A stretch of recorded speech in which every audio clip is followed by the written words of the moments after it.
नमस्कार, मी विशाल परदेशी. महाराष्ट्र विशेषमध्ये आपलं सगळ्यांचं स्वागत. राज्य सरकारनं जनतेकरता घेतलेले लोकउपयोगी निर्णय शिवाय इतरही महत्त्वाच्या प्रकल्पांबद्दलच्या सकारात्मक घडामोडी आपण जाणून घेणार आहोत महाराष्ट्र विशेषमध्ये. चला सुरुवात करूया.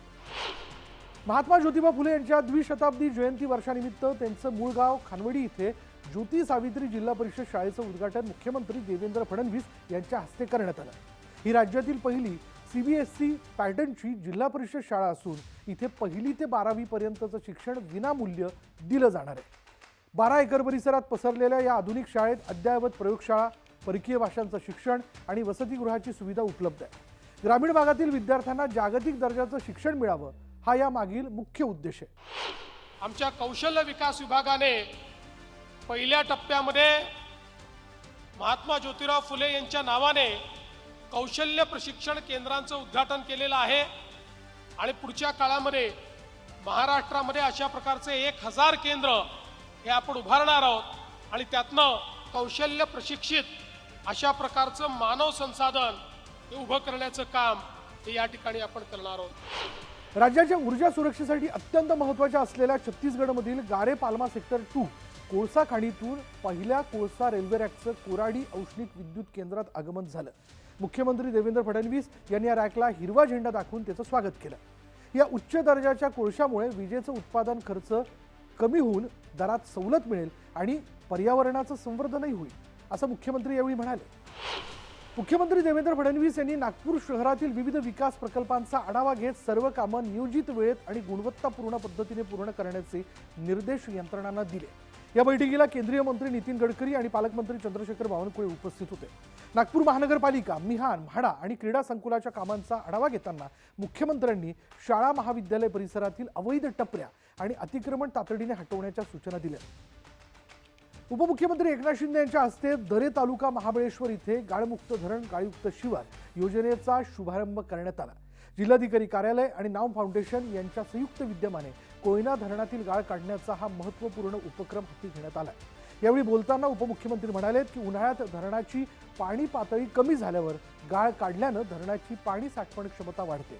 हा गाळ शेतीसाठी अत्यंत सुपीक असल्यानं कृषी उत्पादनात मोठी वाढ होते. ही योजना राज्यातील इतर भागातही विस्तारित करण्यात येणार आहे.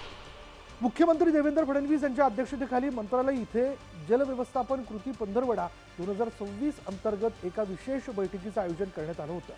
पुण्यश्लोक राजमाता अहिल्यादेवी होळकर यांच्या जन्मत्री शताब्दी वर्षाचं औचित्य साधून आयोजित करण्यात आलेल्या गोदा ते नर्मदा पुण्यश्लोक अहिल्यादेवी जलयात्रा 2026 या उपक्रमाच्या लोगोचं अनावरण मुख्यमंत्र्यांच्या हस्ते करण्यात आलं.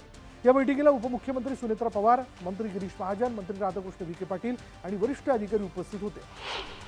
महाराष्ट्र परिचय केंद्रातर्फे आयोजित राष्ट्रीय जनसंपर्क परिषद 2026च्या उद्घाटन प्रसंगी महाराष्ट्र सदनाच्या निवासी आयुक्त R विमला यांनी जनसंपर्क प्रक्रियेत तंत्रज्ञान आणि मानवी संवेदनांचा समन्वय साधण्याचं आवाहन केलं. या 2 दिवसीय परिषदेत देशातील 25 राज्यांचे माहिती अधिकारी सहभागी झाले असून केंद्र आणि राज्य शासनाच्या योजना शेवटच्या व्यक्तीपर्यंत पोहोचवण्यावर चर्चा करण्यात आली. मुख्यमंत्री देवेंद्र फडणवीस यांच्या उपस्थितीत मंत्रालयात ऊर्जा क्षेत्रातील एक महत्त्वपूर्ण सामंजस्य करार करण्यात आला.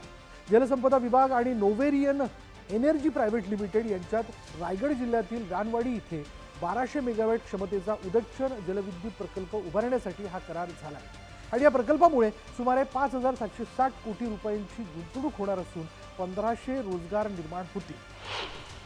महिला सक्षमीकरण विषयक संसदीय स्थायी समितीने आपल्या मुंबई दौऱ्यादरम्यान उपमुख्यमंत्री सुनेत्रा पवारांच्या देवगिरी या शासकीय निवासस्थानी भेट दिली. या सदिच्छा भेटीत महिलांच्या सर्वांगीण विकासासाठी आणि सुरक्षेसाठी राबवण्यात येत असलेल्या विविध उपाययोजनांवर सविस्तर चर्चा करण्यात आली.